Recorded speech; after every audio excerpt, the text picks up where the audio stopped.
May mga bagay na hindi sinasabi ang mga trading gurus. Na bago gumalaw ang market, may invincible fingerprint ang smart money. At kapag nakita mo to, para kang may access sa isang secret playbook na hindi para sa retail. Hindi random ang galaw ng candles. Hindi ito supply and demand lang. Ito ay strategic manipulation para i-take out ng 90% ng mga traders. And the crazy part, they leave places. Alam mo kung saan ka titingin. In this video, I'll show you 3 SMC entries na ginagamit ng mga institutions for high probability trades.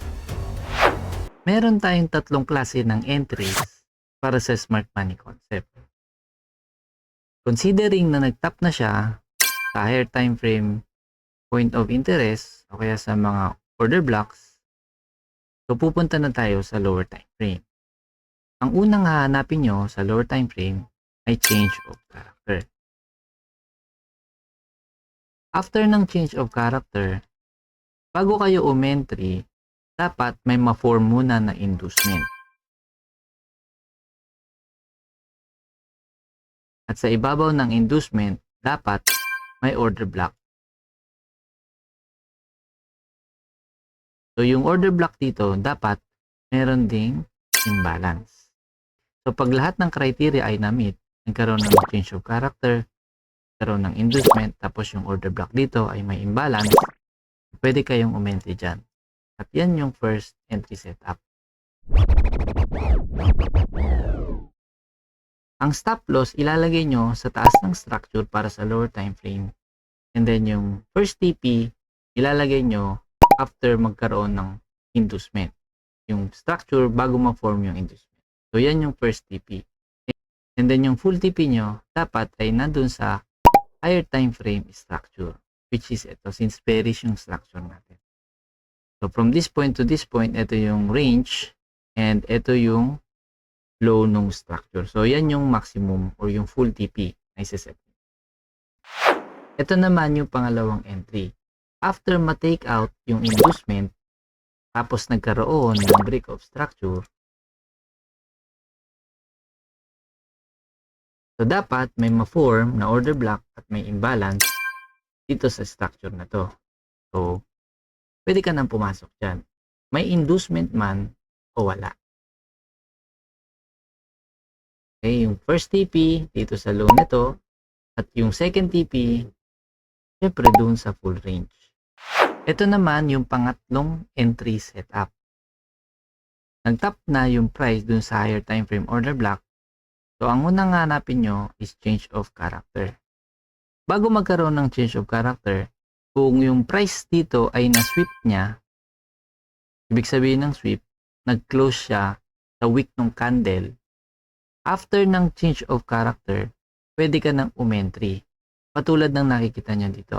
Nagkaroon ng sweep kasi nag-close siya sa wick ng candle. So, kung nagkaroon ng change of character dito, sa order block na to, pwede ka nang umentry. And syempre, yung first TP, dito sa low na to, and then yung full TP, dun sa low ng stock. So, ito yung pangatlong entry. Ito naman yung example natin para sa rate chart. So, meron na tayong market structure. Market structure natin ay bearish. Kasi nag-break of structure siya dito. And yung order blocks na i-consider natin ay sa above ng liquidity. So, ito yon. And then yung extreme order block. Since dito ay mitigated na yung mga order blocks, ito na yung last order block na hindi pa mitigated. So, ito yung gagawin natin extreme. And then, ang ginawa ng price, hindi niya ni-respect yung order block doon sa taas ng liquidity. Tapos, pumunta pa siya sa taas. No? Pumunta siya doon sa extreme. Kaya lang, hindi nag-top yung price doon sa extreme order block. So, pwede naman mangyari talaga to. Kasi, the smart money, yung na-take out niya na yung mga liquidities, pupunta na siya sa real direction niya. Ito kasi pwede nating i-consider na liquidity. Ito. Okay, so meron tayong trend line. And also, pwede rin itong liquidity rito. Yan. After niya makuha yung mga liquidities, pwede na tayong pumunta sa lower time frame para maghanap ng confirmation. Ang unang hahanapin natin dito ay change of character. Ng change of character, yun yung first pullback. Dito, ang first pullback ay ito. So, nandito yung change of character. Next, bago tayo umentry sa order block na may imbalance, dapat meron siyang inducement. Ang inducement kasi ay nandito. So, ito yung inducement. And may order block sa taas na to, kaya lang hindi na siya nag-tap dun sa extreme order block. And then, ang ginawa niya ay nag-break of structure siya sa ilalim. Okay. So, dito, meron ulit tayong order block. Dito, may order block dito sa taas, extreme. And, meron siyang inducement. Pwede tayong umentry dito. And ito yung pangalawang entry setup natin. Yan yung first TP, sa low ng structure. Yan yung full TP, sa higher time frame, structure. Kung gusto nyo pang makahabol ng entry dito, so kailangan maghanap pa kayo ulit ng break of structure. So dito, nagkaroon ng break of structure. After mag-break ng structure, hanapin nyo yung inducement. So in this case, ito yung inducement. Kaya lang, after ng inducement kasi, after niya ma-take out, bumaba na siya, no? Hindi na siya nag-tap doon sa order blocks. Yan. Hindi na siya nag-tap dito sa area na to. So, ayan kasi talaga ang theory ng smart money. After ma-take out yung mga liquidities, pwede ka nang umentry dyan. So, kailangan medyo malakas na yung experience nyo pag ganitong klase ng type yung entry na gagawin niyo. Kung ikaw ay beginner pa, kung stick ka muna sa mga order blocks para hindi nakakalito. So, kung kunwari dito papasok ka, pwede ka naman umentry dyan. Pag na-take out yung inducement, yung stop loss mo above ng structure, and then yung TP sa lowest point ng higher time frame structure. So, kung makaka-entry ka dito, meron kang 13.26 risk-reward ratio. Ito naman, 6.54 risk-reward. Ang next example natin ay USD JPY. Ang higher time frame ay 4 hour and then yung lower time frame ay 15 minutes. So, nandito na ako sa lower time frame kasi nag-tap na siya sa order block ng higher time frame. So, tingnan natin dito kung nasaan yung change of character. Ang change of character, yun yung first pullback.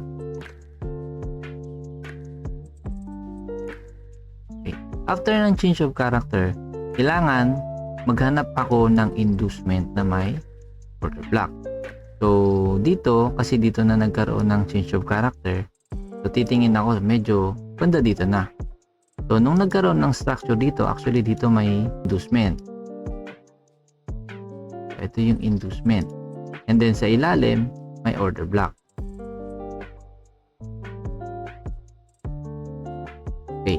So, kung umentry ka dito, minus 1 hour. Kasi ang ginawa ng market is bumaba pa. Okay, so dito, karoon tayo ng isang losing trade. Kasi ang ginawa ng market, bumaba pa siya. And then dito, pagbaba ng price, actually, nag-sweep pa nga yung price ito. So, ba't ko nasabing sweep? Kasi, nag-close siya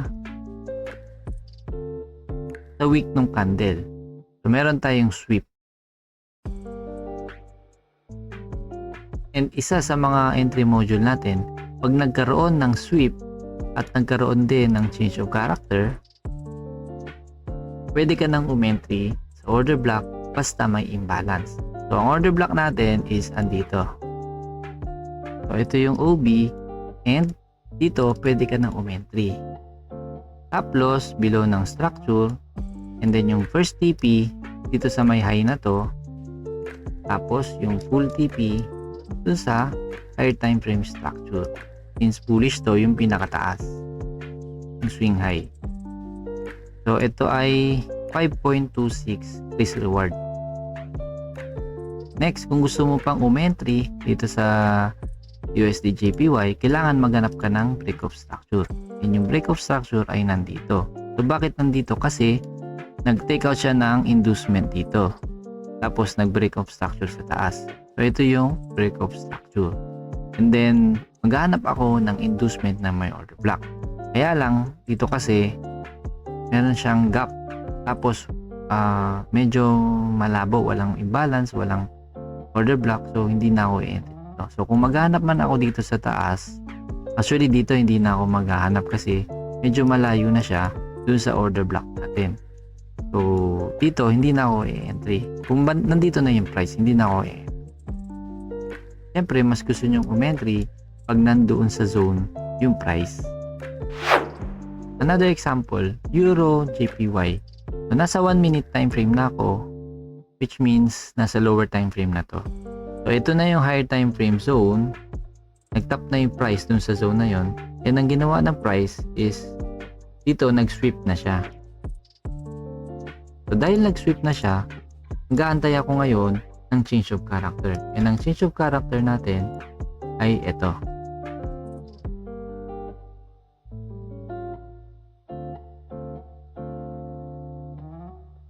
Then ang ginawa ng market is umakyat lang siya ng umakyat. Tapos dito, meron akong order block dito. Yan. Then meron na ring inducement. Ito yung inducement. And after niya ma-take out yung mga inducement, yung mga liquidities, hindi na siya nag-tap sa order block. Tapos umakyat na siya. Pumunta na siya dun sa swing high ng structure. So, kunwari, ikaw ay naka-entry dito. Stop loss dito sa structure na to. And then, yung first TP mo dapat nandito. And then, yung full TP nandun sa high nung structure sa higher time frame. So, meron kang 5.22 risk reward